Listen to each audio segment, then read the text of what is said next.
A waiver of documentation of consent is a process by which participant consent is obtained without asking them to sign a consent form. It does not mean that you do not need to obtain consent or other elements of consent are waived. Many investigators conducting minimal risk online or telephone surveys request this type of waiver. The IRB may waive the requirement to obtain a signed consent form under one of two conditions. First, the only record linking the subject and the research would be the consent document, and the principal risk would be harm resulting from a breach in confidentiality.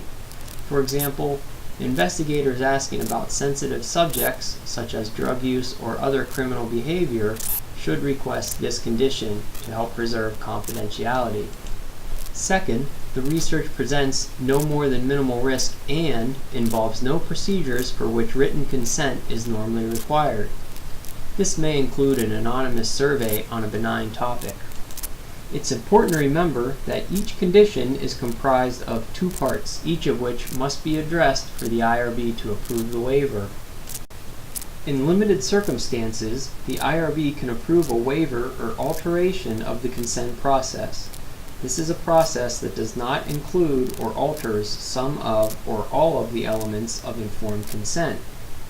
This provision applies to many deception studies because key elements of the study are withheld from subjects. In general, research requesting a waiver or alteration of the consent process must meet the following criteria. The research involves no more than minimal risk. The waiver or alteration will not adversely affect the rights and welfare of the subjects. The research could not practicably be carried out. Whenever appropriate, subjects will be provided with additional pertinent information after participation.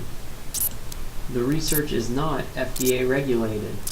Please remember, most studies do not meet these criteria, and a waiver or alteration of the consent process is considered an exception.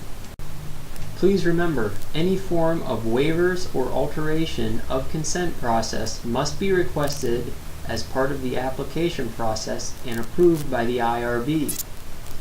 The form includes guidance on requesting waivers.